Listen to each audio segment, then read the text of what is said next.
Hi and welcome to my studio. Today I want to share with you a couple of days worth of painting that I just finished. I have a friend who has been hinting broadly for a couple of years that he would really love to have this painting here on my easel. He has had in mind this Degas woman in the bath. It's called Woman Bathing, and he wanted a copy of it, or my interpretation of it. So here you will see about a half hour all sped up. I have taken a couple of days, a little bit of painting time here and there over a couple of days, and I reclaimed a used canvas, so you'll see at the beginning that I painted over a canvas. And I like to do an underpainting, so to me it gives a painting a real richness and a color harmony. So I have an underpainting. You'll see me paint the canvas. So without further ado, here is my painting from beginning to end. So welcome aboard.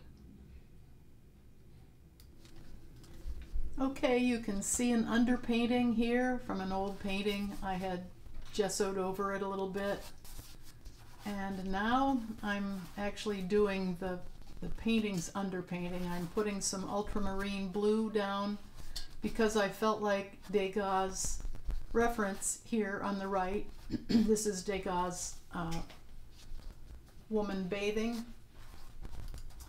I felt like there was a blue underpainting that I could work with.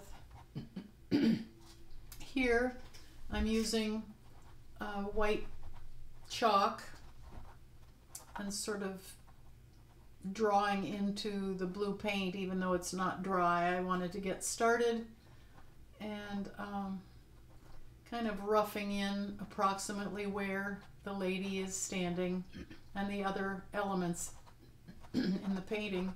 Excuse me. So I'm not really married to doing a tight representation of this painting. I know my friend Timothée kind of wanted the general idea of the painting because he has an idea of where he wants to put this in his chateau that he's been renovating. So I'm not really worried about measuring exactly where every single element is. I just kind of wanted to give the idea of this painting. It's so lovely. So I'll do my rendition of it.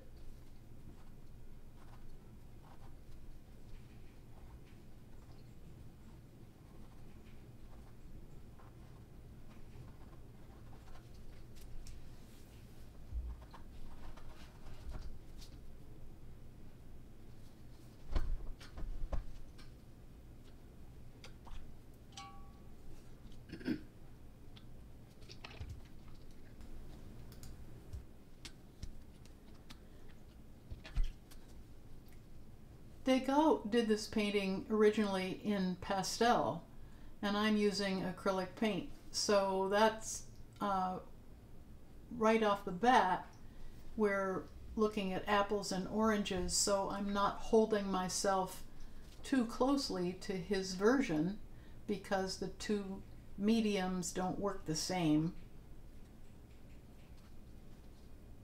which gives me the freedom to interpret this loosely based on his painting, but in a way that I feel the acrylics work.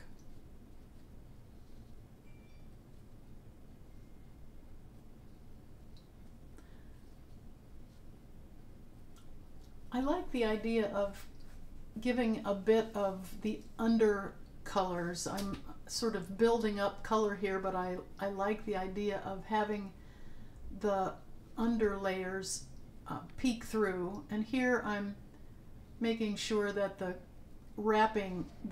canvas that's wrapped around this support is painted on the sides. If my friend Timothy uses an illusion frame or one of the types of frames that shows the side of the canvas, then we're covered there. We don't have to worry about repainting the sides. I like to have my color wrap around. It gives it a nice finish, and really you don't have to have a frame for it when it's painted around the edge. Before the paint dried here, I'm lifting back some of the shadows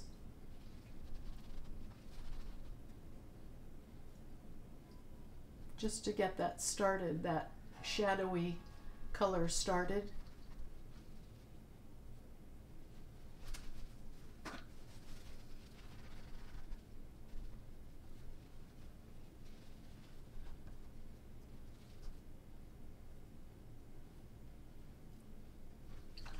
Here I'm using a couple of colors of yellow. I'm using a yellow oxide, a yellow ochre, and a little bit of raw sienna, I believe. At least a little bit later I'll be using raw sienna. I'm using a couple of colors of orange here, cadmium orange, and I will be tapping into an organic orange. Most of my paints are Nova color. I do have a couple of golden bottles of golden paint. The yellow oxide is golden. Now here I'm using a very watery solution of paint, if you will, because I'm sort of testing my colors, and I also like the fact that the blue is showing through here, so I'm just kind of getting an idea of where to place my color. I'm sort of designing as I go, and I like to build the color this way. As I said, I really like the harmony of having the blue show through, the blue being my shadow colors.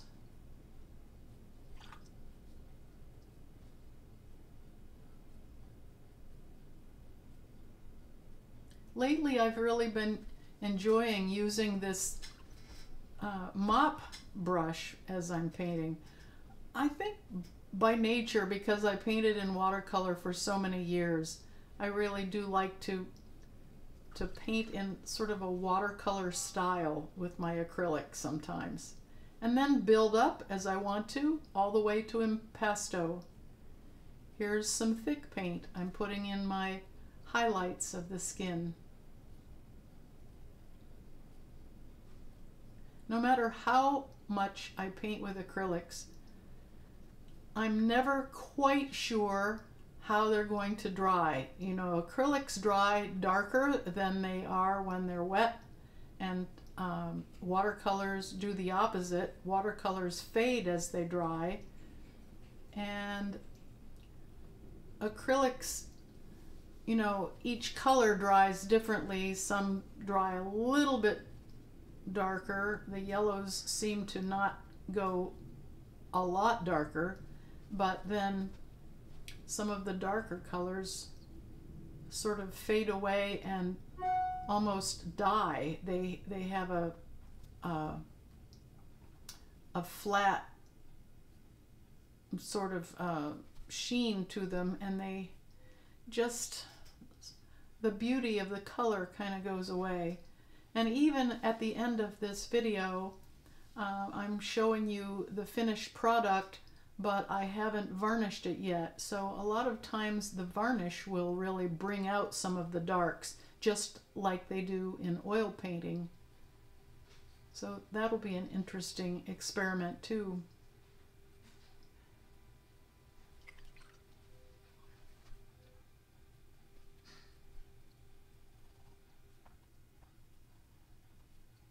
I'm sort of winging it. I'm not measuring anything.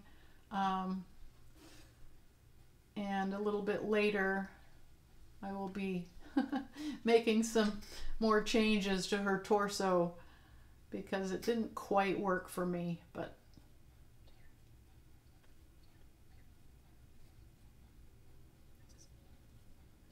putting in the highlights and building the curvature of her body is a lot of fun here.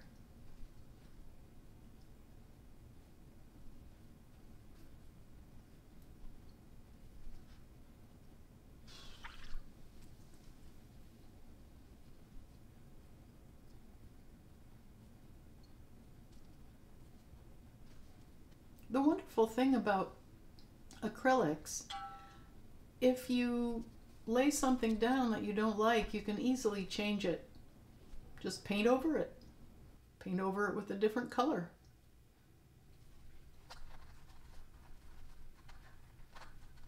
I'm not sure what this tool is called, but it's kind of interesting. You can bend it around and it holds the shape that you create, and then you can use it as an edge tool. I bought it at an art supply store years ago and I haven't used it very often, but I thought in this case for the ironing board it would make sense to give it a try.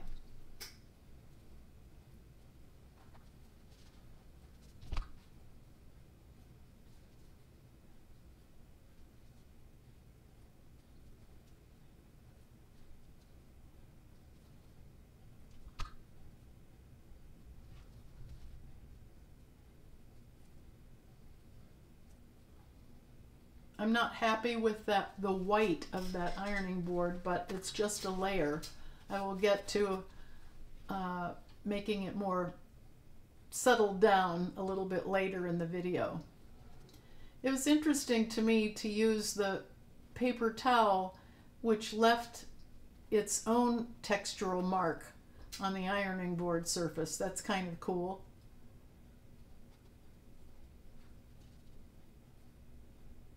So here, as I'm depicting this towel, I'm using lots of water, reverting back to my watercolor painting style because I really like this type of moving the paint around in a liquid format.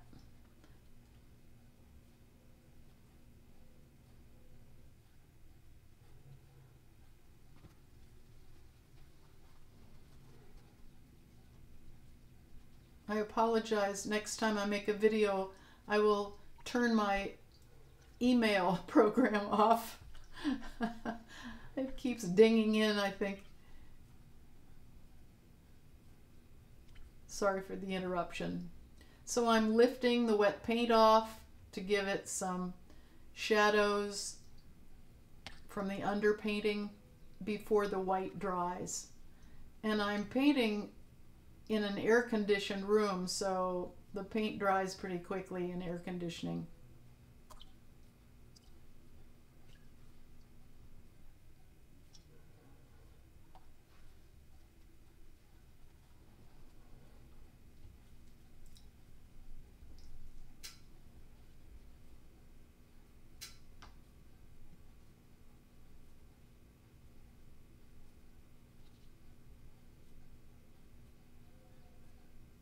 I'm putting a little bit thicker layer of paint here and there.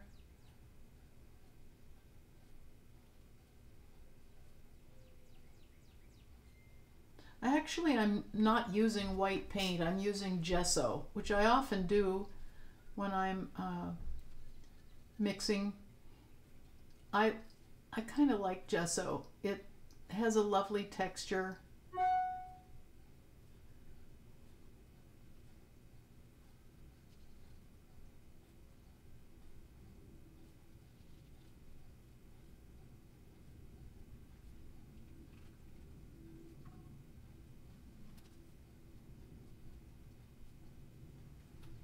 And again, I'm painting thinly here, building up the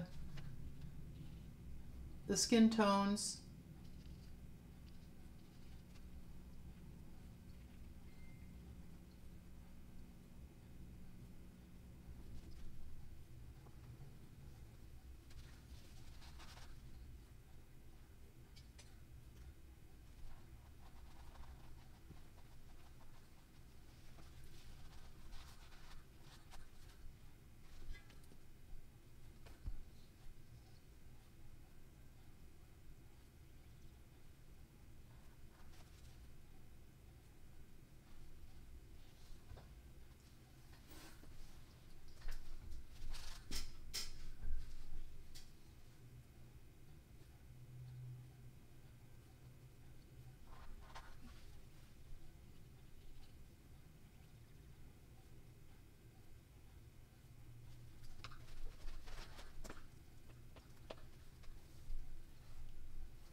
like to finger paint.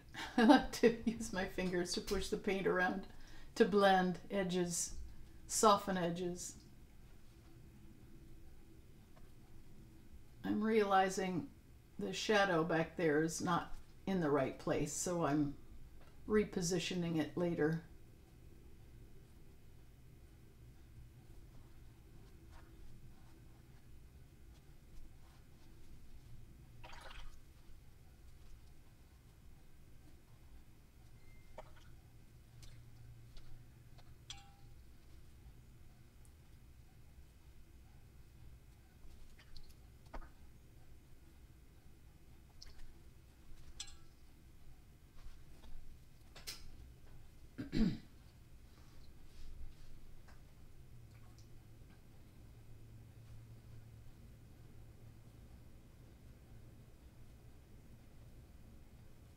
This orange turned out to be so transparent that a little bit later, or my next painting session, I went in with the cad orange. But at least I sort of got the idea down. This particular painting session was a little bit frustrating for me this day. I realized it was what we artists call in the teenage version of this painting. So it's the middle school years. It just isn't working quite right, and it's frustrating, and I'd like to just put it away. But I know if I push through, once I reach a certain point where I am ready to hang it up for the day and come back another day, I will be able to make this painting work. But today it's just not really working. It's in the teenage years.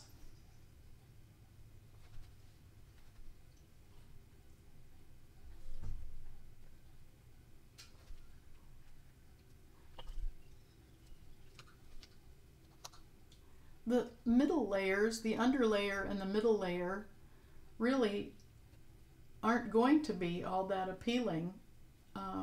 It's the end layers that make all the difference in the world. So there's no way that the middle layer can be beautiful, because it has to be what shows through, what holds up the final layer, the basis of the final layer. Especially when I often work transparently.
Now the curtains, or the clothing,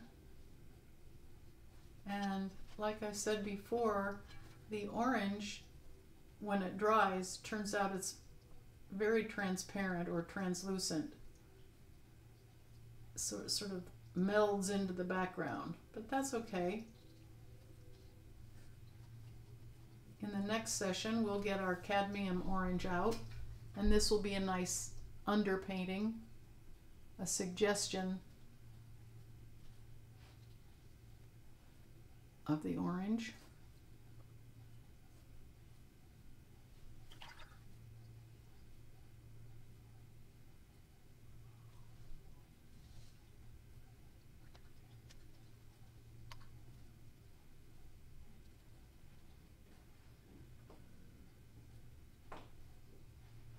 There's a bit of glare here, which is hard to avoid. There we go, just to give you an idea. Now the glare is transferred to the other area, but just to take a look and see.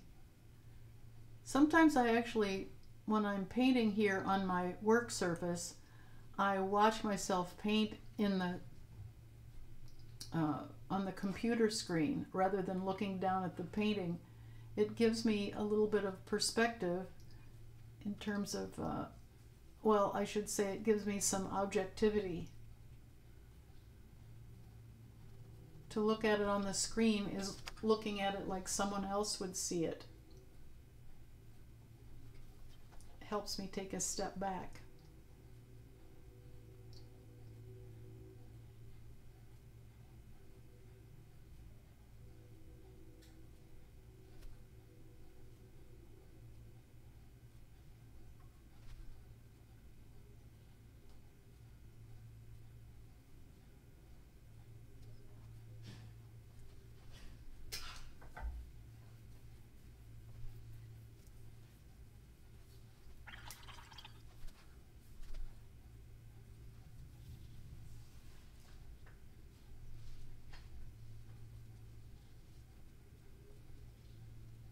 In this frustrating stage, this particular session of painting, as frustrating as this is, it was surprising to me how quickly the painting came together.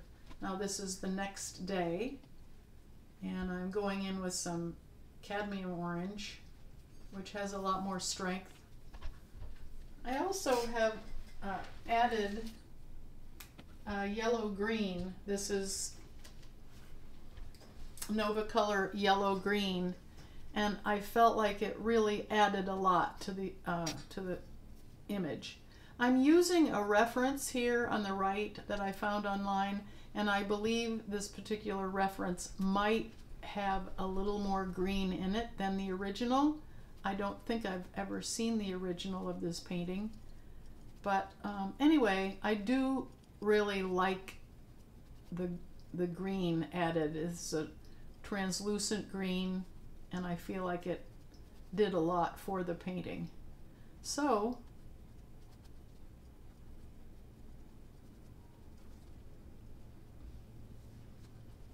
to me, the green is a beautiful contrast to the lady's skin tone,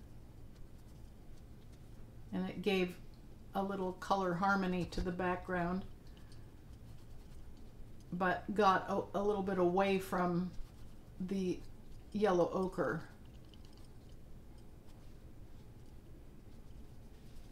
Which makes her stand out more.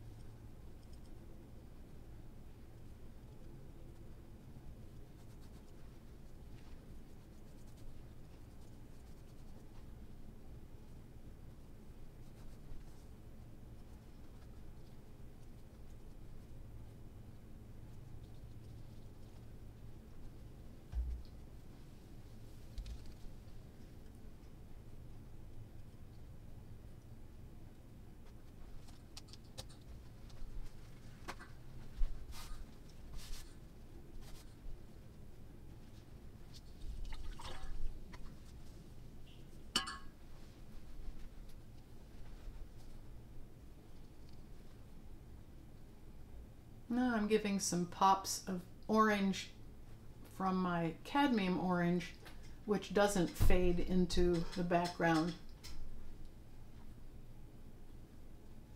Gives a little more strength.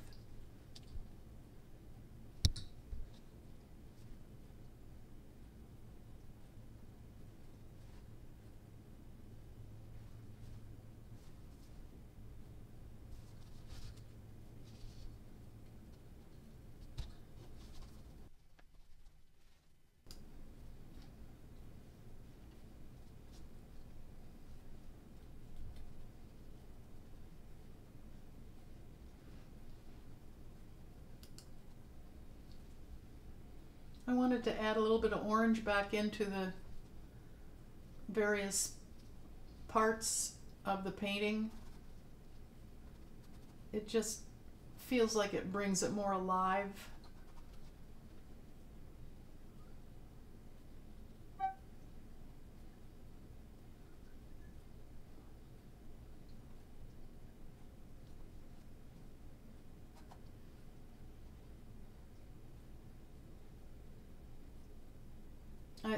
I find it interesting to think about what it would be like to do this painting with sticks of pastel. It would be so different from using a paintbrush.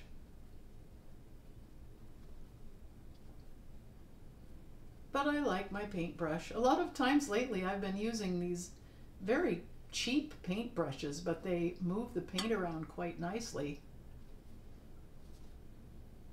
You can see that the ultramarine blue has faded away quite dramatically, and so I'm putting some back in just to see the depth of color, although I think my varnish will bring that to life again.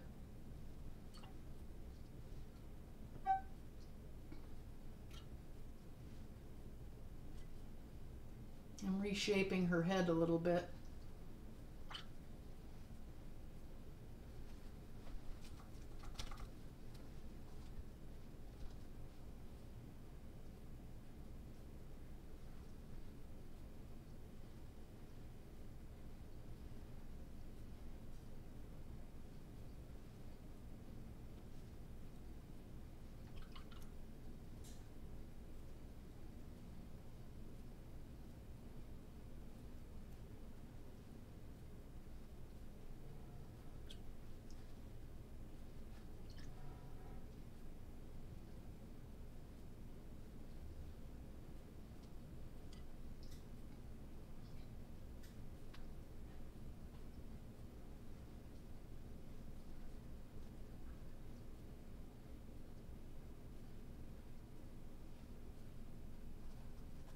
Adding some depth of color in the shadows.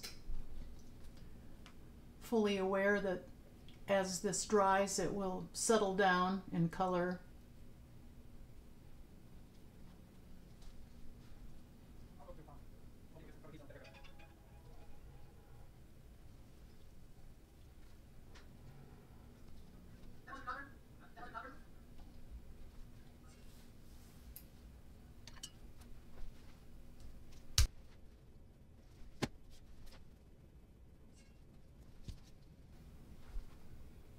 I've decided to put some turquoise in here. Actually, it's cobalt teal. Because if you look at the original, you'll see a little bit of that, a hint of it. And I like the addition. I'm going a little bit light on it. I'm not overpowering it, but I like the little pop of color.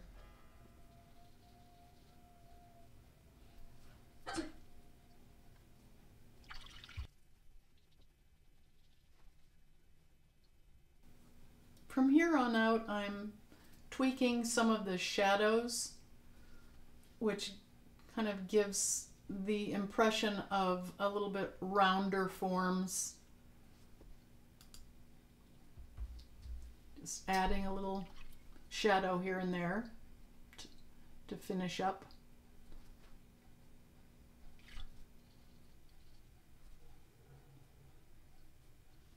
Sort of sculpting with my brush.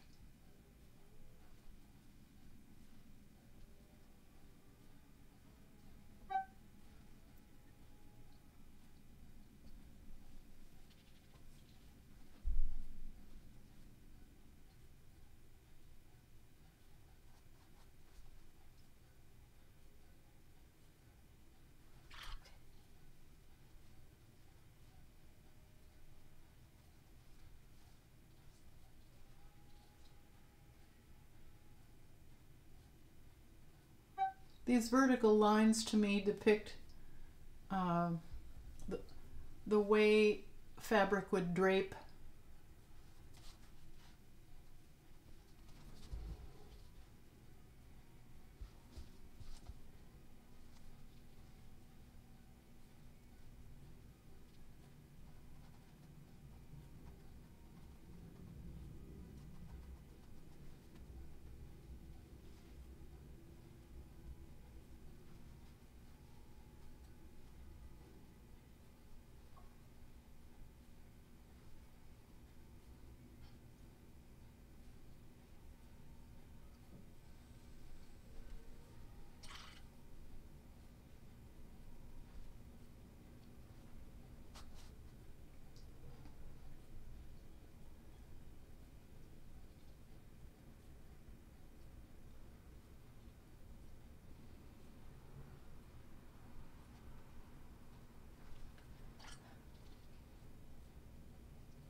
I'm blending with the brush and water,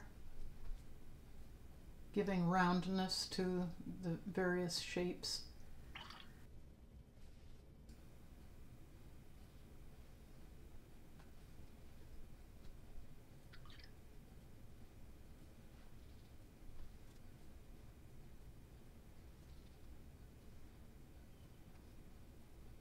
We're tweaking here, and I'm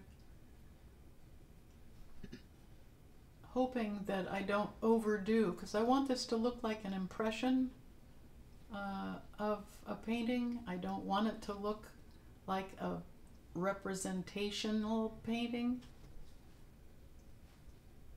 I would never presume to be able to paint like Degas. He's just given me a happy idea, and it's something my friend Timothée has had in mind, so I'm hoping that he finds a place for this in his chateau that he is renovating.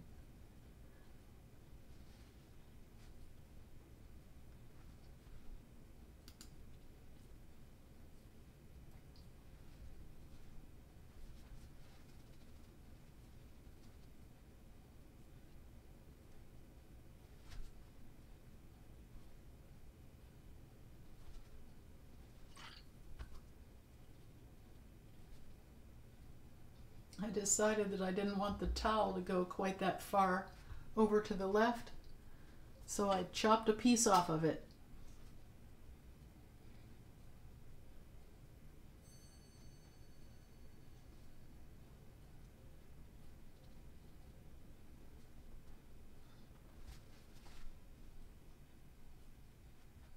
I really enjoy playing with these skin tones.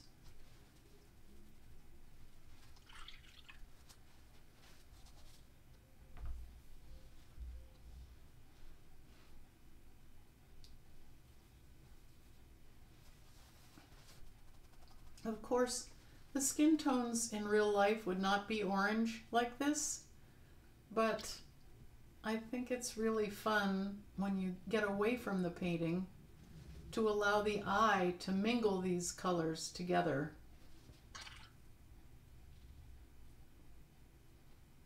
Our eye is doing the work for us.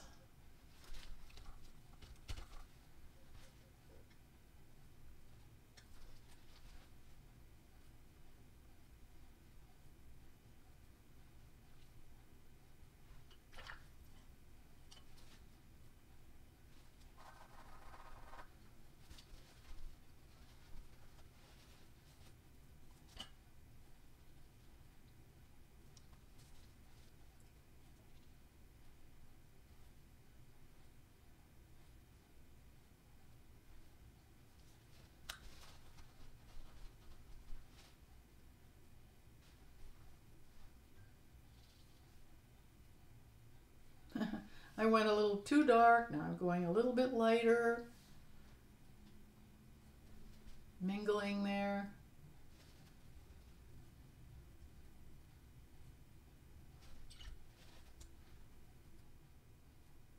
And there's the finished product. I'm okay with it. It's not exactly like Degas, but it's something that I feel Timothée may find a place for. So thank you for joining me. I hope you will subscribe to my videos, and I hope to see you next time. I appreciate your comments, and we'll see you later. Thank you.